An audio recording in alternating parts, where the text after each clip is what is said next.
हम सभी अपने जीवन में सफलता चाहते हैं, है ना? उसके लिए हम रात दिन परिश्रम करते हैं, कड़ी मेहनत करते हैं, परंतु फिर भी असफल हो जाते हैं। परंतु ऐसा क्यों होता है? कभी सोचा आप सबने? क्योंकि सफलता पाने का मंत्र बड़ा कठिन नहीं, बड़ा सरल है। उचित विचार, उचित समय, उचित स्थान पर उचित प्रहार। जब आपके विचार, समय, स्थान और प्रहार यानी परिश्रम उचित हैं, तो सफलता आप ही को मिलेगी। जिस प्रकार एक लोहार लोहे से कुछ बनाते समय उस लोहे के सही ताप तक के आने की प्रतीक्षा करता है और समय आने पर उचित स्थान पर पर्याप्त बल से प्रहार करता है और लोहा आकार ले लेता है, ठीक उसी प्रकार आपकी सफलता भी आकार लेती है। पुत्र पौत्र वाले हो गए हो ना दुर्योधन, न जाने तुम्हें बुद्धि कब आएगी। माता के समक्ष यूं अवघड़ बनकर जाओगे? रुको,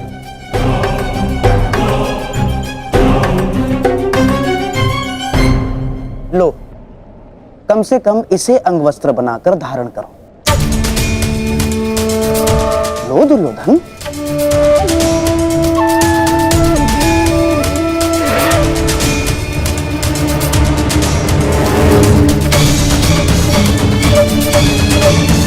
सोच क्या रहे हो दुर्योधन? देखो, मेरी बात मानो, तुम्हारा इस दशा में जाना उचित नहीं होगा। ठीक है मामाश्री।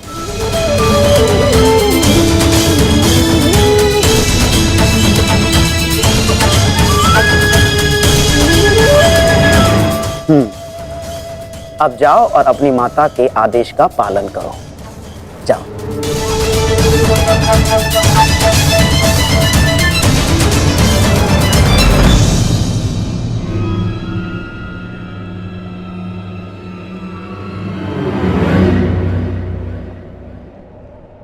कहां से आ रहे हैं युवराज? तुम यहां क्या कर रहे हो वासुदेव? और इससे तुम्हें क्या कि मैं कहां से आ रहा हूं? मेरा कुछ नहीं युवराज, परंतु जब आपकी माता ने अपने समक्ष आपको नग्न अवस्था में आने का आदेश दिया है, तो फिर आप ये पहनकर क्यों जा रहे हैं? उस अवस्था में जाइए जिस अवस्था में आपको आपकी माता ने बुलाया है।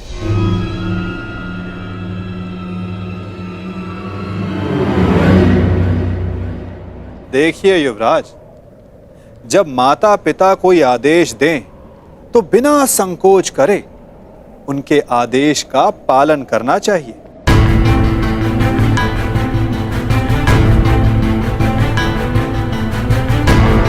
किंतु तुम्हें माता के आदेश के बारे में किसने बताया? नहीं, तुम छलिए हो। तुम फिर से अवश्य मुझे किसी छल में बांधना चाहते हो। मेरी माता के सामने मुझे लज्जित करवाना चाहते हो। नहीं वासुदेव, नहीं, मैं अब तुम्हारे किसी भी छल में नहीं आने वाला। चले जाओ यहां से। मैं तुम जैसे छलिए की एक बात नहीं मानूंगा।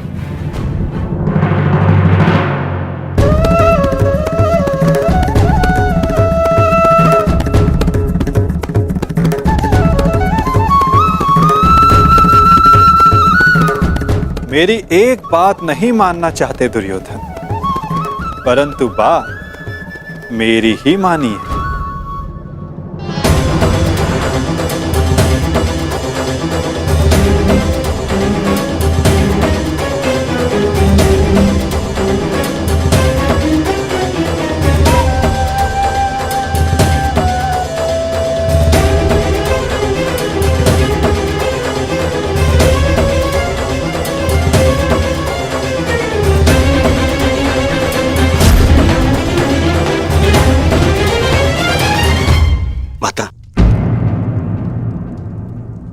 मैं आपके आदेश अनुसार गंगा स्नान करके आ गया माता।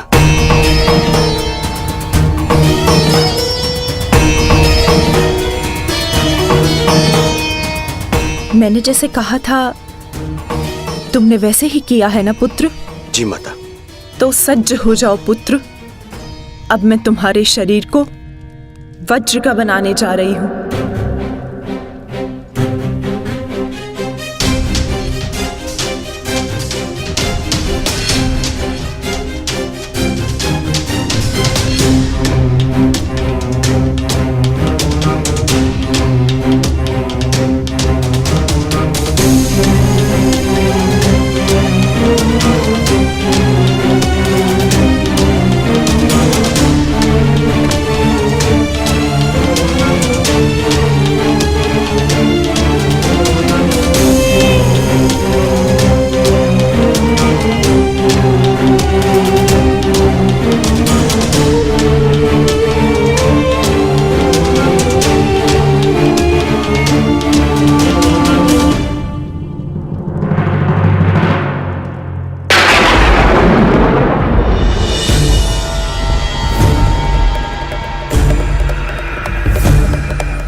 ये संकेत है कि कुछ बड़ा होने जा रहा है गुरुपुत्र।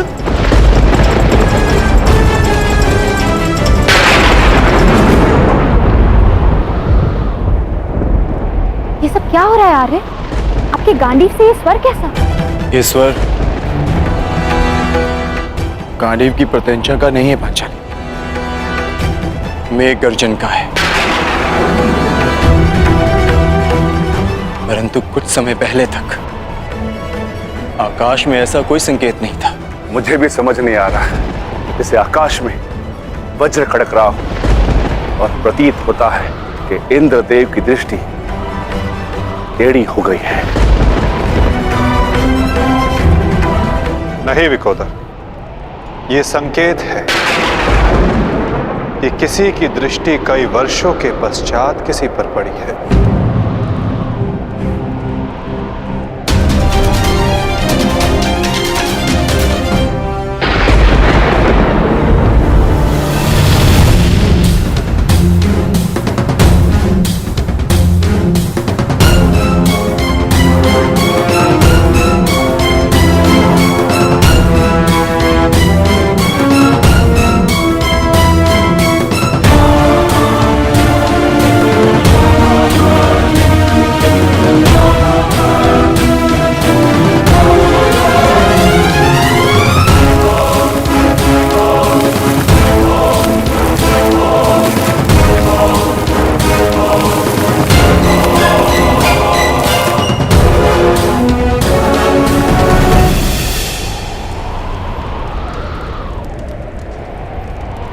मेरा मंतव्य पूर्ण हुआ पुत्र।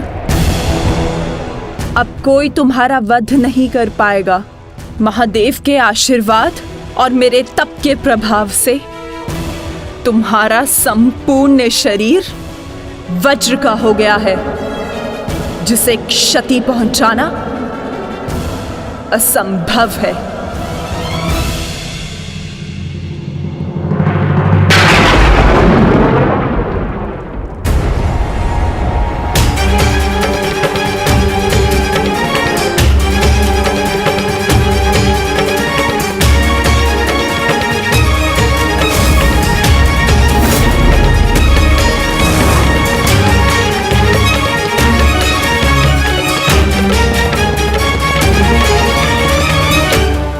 ये क्या किया दुर्योधन? मैंने तुम्हें निर्वस्त्र होकर मेरे समक्ष प्रस्तुत होने का आदेश दिया था, तो तुम क्यों ये अंतर्वस्त्र पहनकर आए? माताश्री, बहना, क्या हुआ? क्या हुआ? क्या हुआ बहना? महादेव के वरदान का उपयोग करने के लिए मैंने दुर्योधन को निर्वस्त्र मेरे समक्ष प्रस्तुत होने का आदेश दिया था, ताकि इसका सारा शरीर वज्र का बन जाए। परंतु ये क्यों किया दुर्योधन? ऐसा क्यों किया?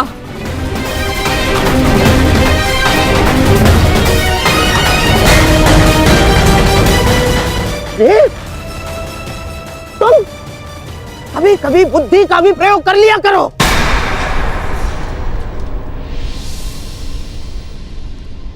क्या कह रहे हैं मामाश्री? आप ही ने तो मुझसे कहा था कि माता के समक्ष पूर्णतः निर्वस्त्र होकर नहीं जाना चाहिए। आप ही ने कहा था। मैंने कहा? मूर्ख हो गए हो तुम। मैं कब मिला तुमसे? और ये सब कुछ मैंने नहीं कहा है तुमसे। नहीं, यदि आप मुझसे नहीं मिले तो वो कौन था?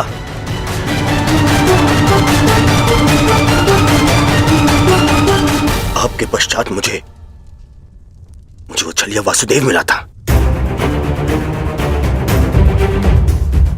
वो छलिया कृष्ण।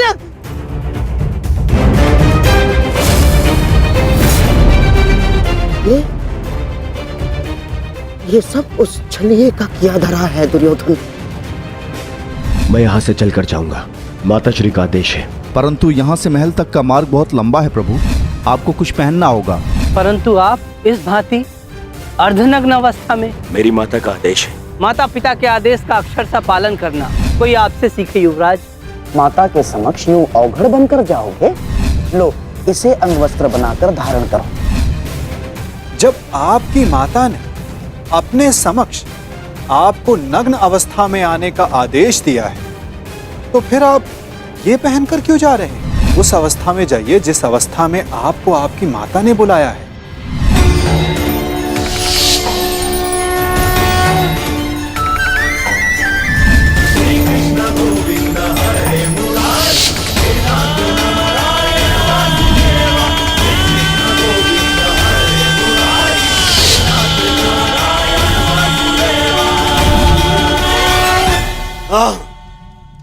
ये सब उसी के कारण हुआ है। मैं उसे नहीं छोड़ूंगा, मैं उसे जीवित नहीं छोड़ूंगा, जीवित नहीं छोड़ूंगा मैं उसे। बहना, मुझे ऐसा लगता है कि अभी भी समय शेष है। एक बार मेरे होने वाले सम्राट को पुनः देख लो। दुर्योधन, उतारो तुम्हारे ये अंतर्वस्त्र, उतारो। अरे तुम समझ सकते।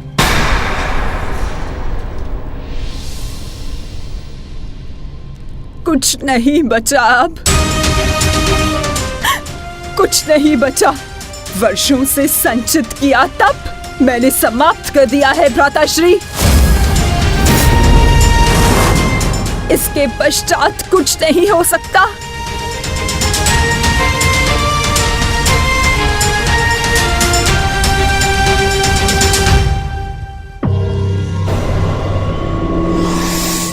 माता, मुझे क्षमा कर दीजिए, परंतु जितना आपने दिया वो पर्याप्त है। माता, मेरे मित्र का प्रतिशोध लेने के लिए, उन पांडवों का अंत करने के लिए इतना भी पर्याप्त है माता। कमर से ऊपर सब कुछ वज्र का बन गया है माता, और नियम अनुसार भीम कमर से नीचे गदावार नहीं कर सकता।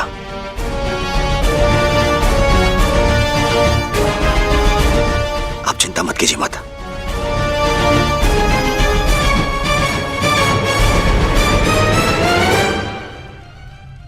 मुझे मेरे युद्ध के लिए सज्ज होना है। मुझे आज्ञा दीजिए माता। मैं वचन देता हूं कि मैं आपके इस आशीर्वाद को व्यर्थ नहीं जाने दूंगा। प्रणिपात माता। विजयी भव पुत्र, अवश्य ही तुम्हारी विजय हो।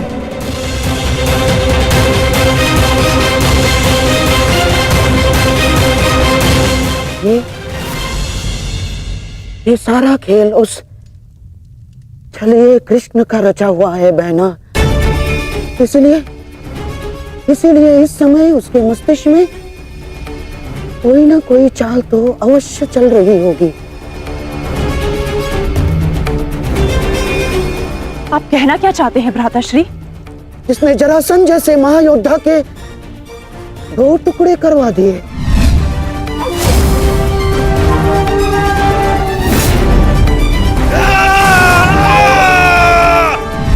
जिसने महामहिम भीष्म को उस शिखंडी का सहारा लेकर शरशैया पर लिटवा दिया,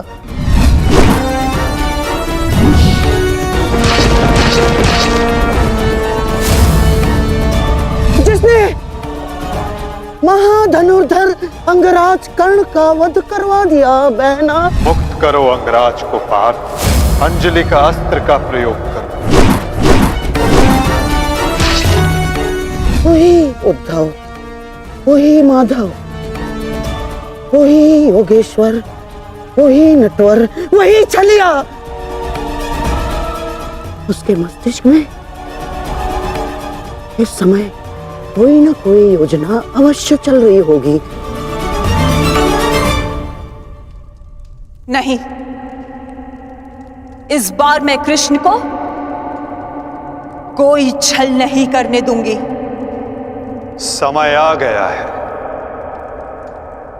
आज के महायुद्ध के लिए सज्ज हो जाओ।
ये गांडीव इतना भारी लग रहा है माधव कि उठा ही नहीं उठ रहा।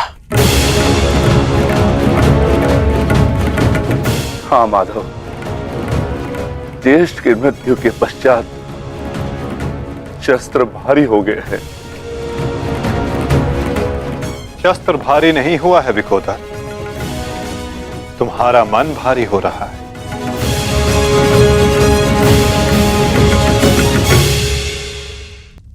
शस्त्र भारी नहीं हुआ है विकोदर, तुम्हारा मन भारी हो रहा है।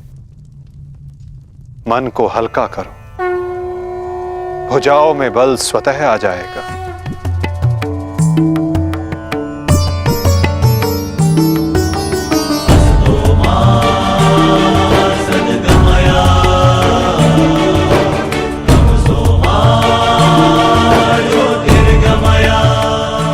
तुम सब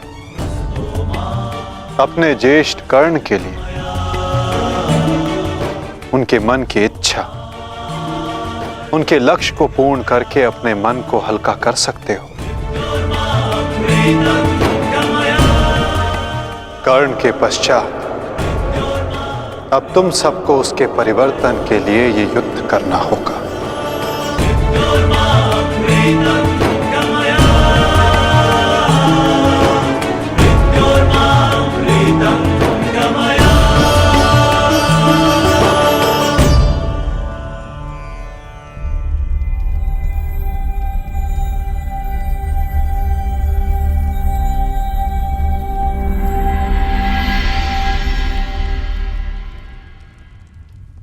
तुम्हारे ज्येष्ठ कर्ण का लक्ष्य उचित था, किंतु मार्ग अनुचित था, इसलिए वो पूर्ण ना हो सका। और तुम सबका मार्ग धर्म पथ है, सत्य है, परंतु तुम सबका लक्ष्य अनुचित था, प्रतिशोध। अब उचित मार्ग पे चलकर उचित लक्ष्य के लिए युद्ध करो, परिवर्तन के लिए युद्ध करो, और यही तुम्हारे ज्येष्ठ कर्ण के लिए सत्य में उचित श्रद्धांजलि होगी।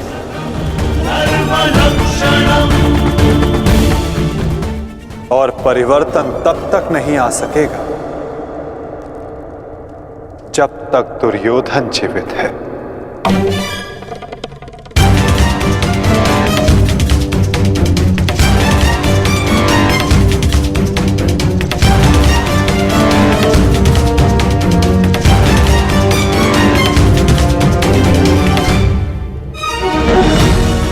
कर्ण के पश्चात अब भी युद्ध भूमि में कुछ अपने हैं जो तुम सब के विरुद्ध खड़े होंगे।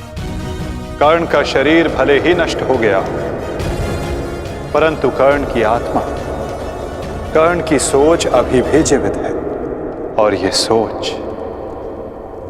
बहुत कुछ जीवित कर देती है।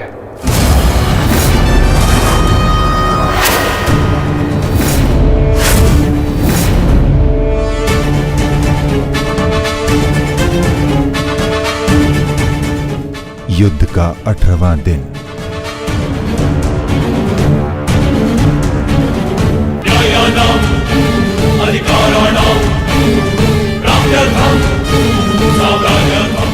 कर्ण उस दीपक की भांति है जो बुझने से पूर्व दूसरे दीपक को प्रकाश दे जाता है और फिर उस प्रकाश में लौट कर आता है।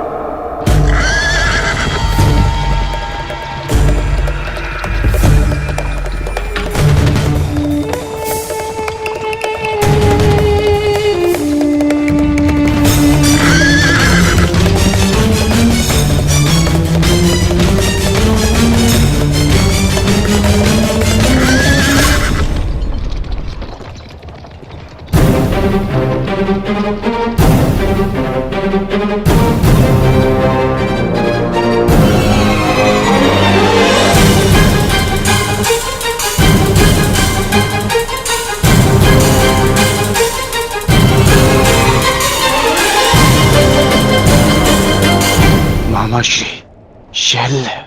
कहा था ना पार्थ, इस युद्ध में कुछ और अपने होंगे जो तुम्हारे विरुद्ध खड़े होंगे।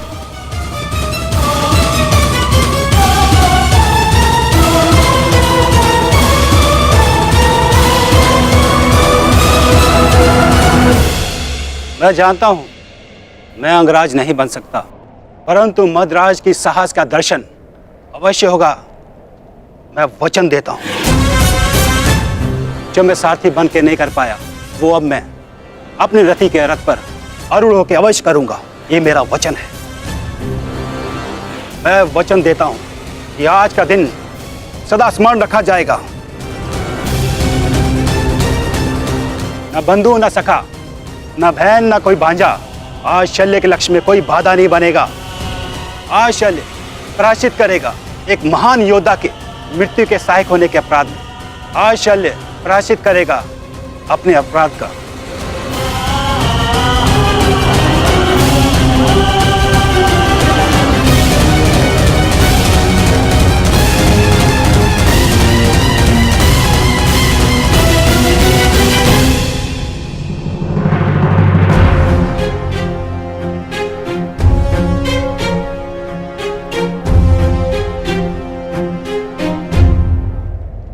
ऐसा है तो आज साथ मिलकर लड़ेंगे शैल्य। आओ मेरे साथ मिलकर मेरे मित्र का प्रतिशोध लो। सर सेनापति शैल्य। सेनापति शल्य की, सेनापति शल्य की, सेनापति शल्य की।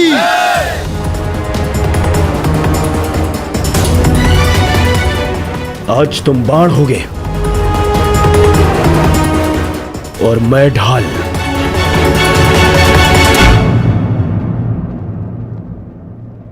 मित्रकर्ण के लिए और ये मेरे पश्चाताप के लिए।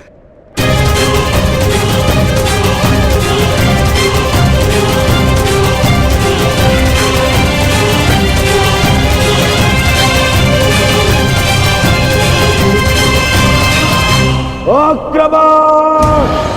आक्रमण!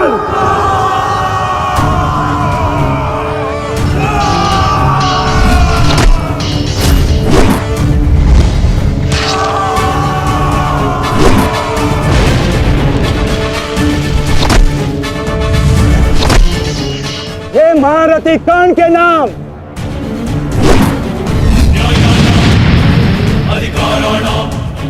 ये मित्रकर्ण के लिए।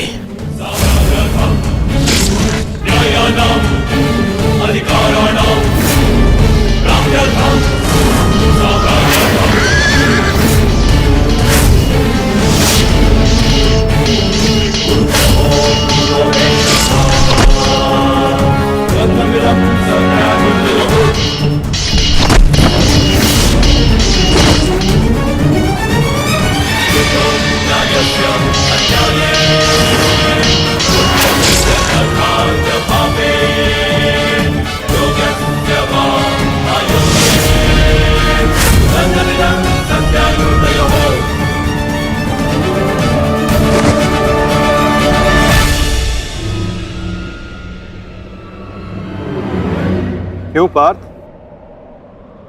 क्या कर पाओगे मदराज शैल्य के बल का सामना? रथ को मदरराज और दुर्योधन की ओर ले चलिए माधव।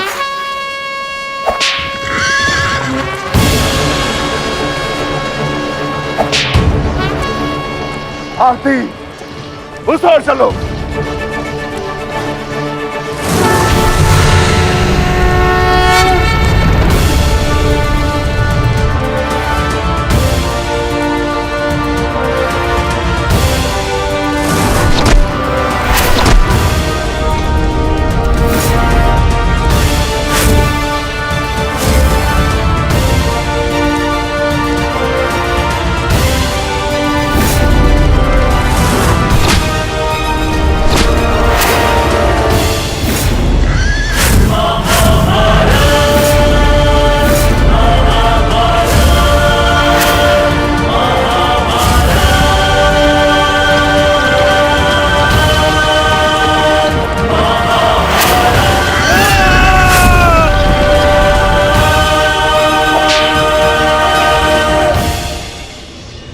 शत्रु पे प्रहार करने पूर्व उसका बल और कौशल दोनों आंख लेना चाहिए, मूर्ख।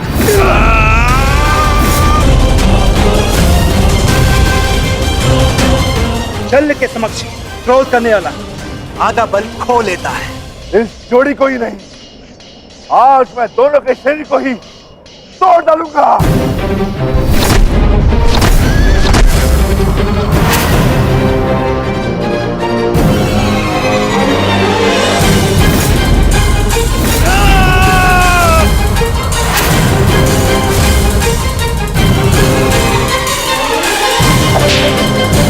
स्वयं से निर्बल को हराकर कोई महायोद्धा नहीं हो जाता है मामा श्री शल्य। यदि साहस है तो मुझसे द्वंद्व कीजिए। भांजा कुछ मांगे तो मामा को दे देना चाहिए, ये उसका कर्तव्य है। और लाड भी, जैसे तुम्हारी इच्छा अर्जुन।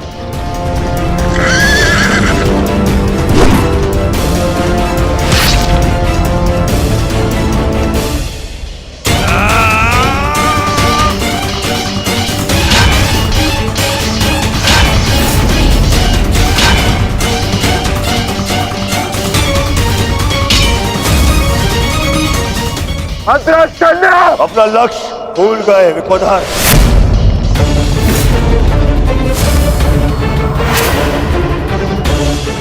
मेरे 99 भाइयों के पश्चात मैं ही तो हूं तुम्हारा लक्ष्य। यार की जब मृत्यु आती है ना तो वो गांव की ओर भागता है।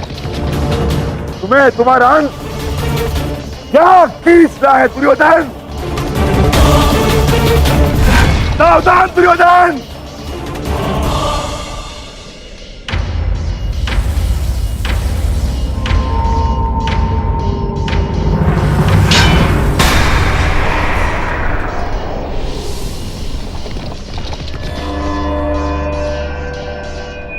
ठीक कहा तुमने, कर लो,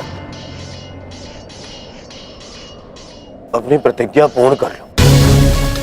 मेरे मस्तक को तोड़ दो, दाहर करो मुझ पर विकोधर।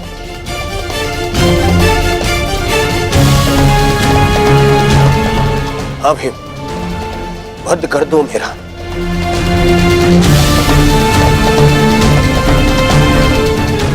कर लो, अपनी प्रतिज्ञा पूर्ण कर लो। स्मरण करो, वो मैं ही था जिसने सम्राट से भिखारी बना दिया था तुम सबको। स्मरण करो, वो मैं ही था जिसने 12 वर्ष के वनवास में भेज दिया था तुम सबको। वो अज्ञातवास स्मरण करो, वो भी मैं ही था। स्मरण करो, द्रौपदी का वस्त्र हरण, वो भी मैं ही था। और अभिमन्यु का वध, वो भी स्मरण करो, वो भी मैं ही था। मार दो मुझे, अपना प्रतिकार लो, मुझे मार दो। ऐसे भी मेरे 99 भाई और मेरे मित्र के चले जाने के पश्चात अब जीने की इच्छा शेष नहीं है।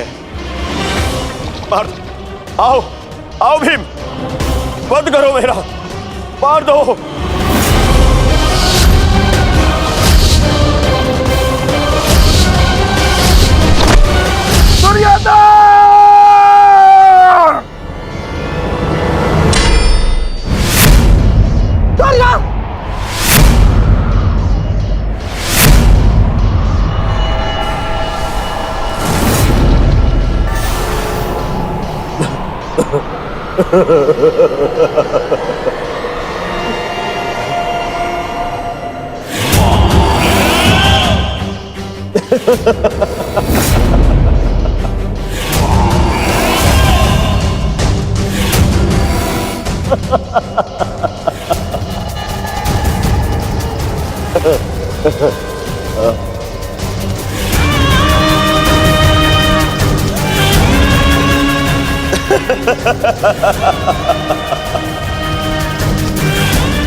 तुमने सुना नहीं भी, मैंने कहा 99 भाइयों और मेरे मित्र की मृत्यु के पश्चात जीने की इच्छा शेष नहीं है।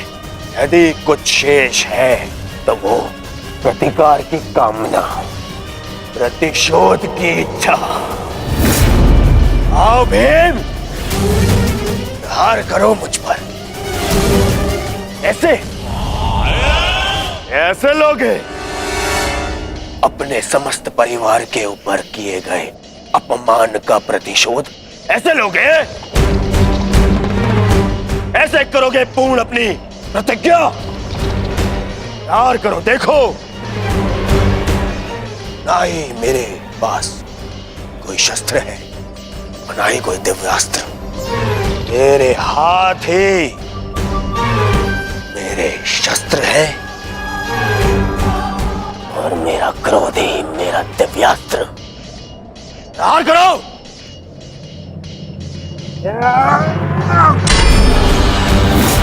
ऐसे नहीं भीम,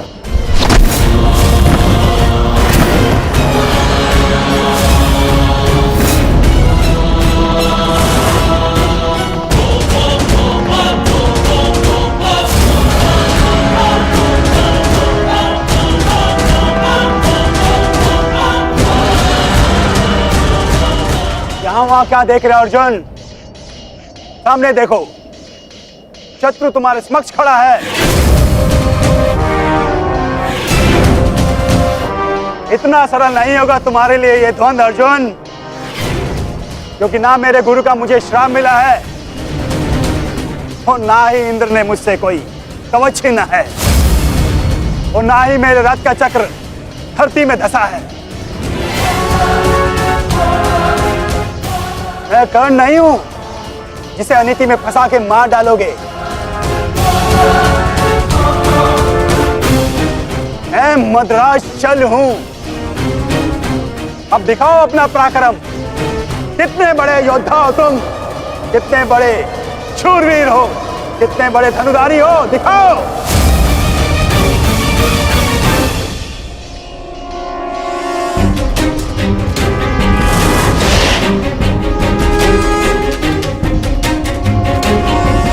स्मरण रखना पार्थ, कभी कभी क्रोध को अस्त्र बना लेना चाहिए। तुम क्रोध में मत उलझो पार्थ, केवल अपने युद्ध पर अपना ध्यान केंद्रित रखो।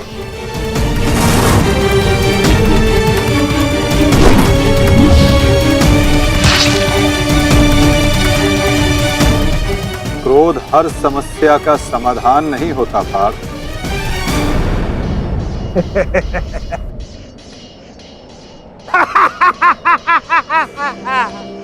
लगता है आचार्य द्रोण ने तुम्हें अधूरी शिक्षा दी है अर्जुन।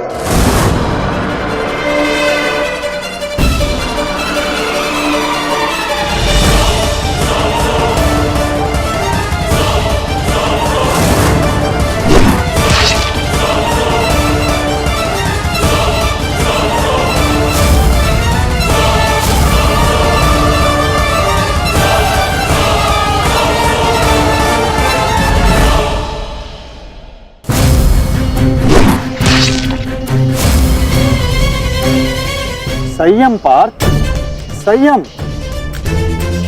अधीनता और क्रोध मद्रराज का तोड़ नहीं है पार्थ।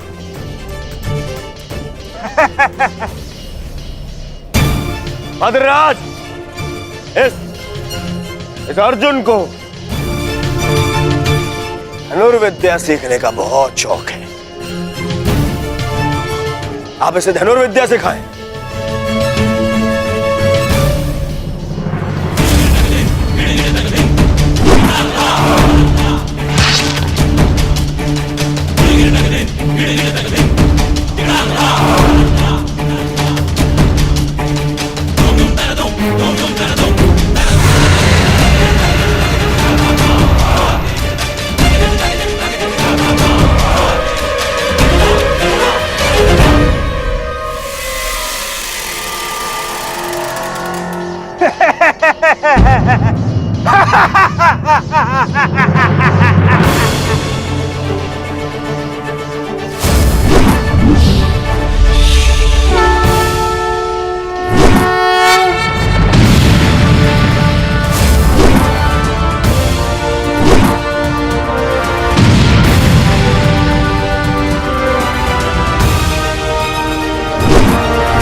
कहां भाग रहे हो अर्जुन? प्रणाम मामा श्री।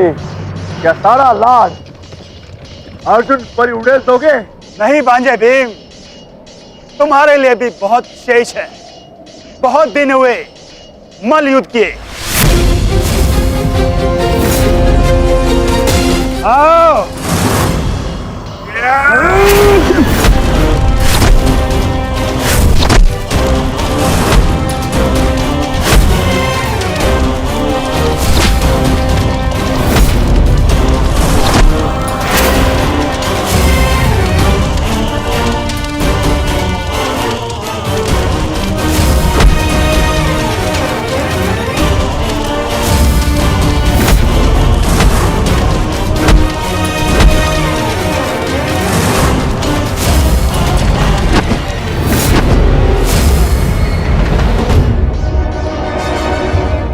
साधो विकोदर भीम साधो।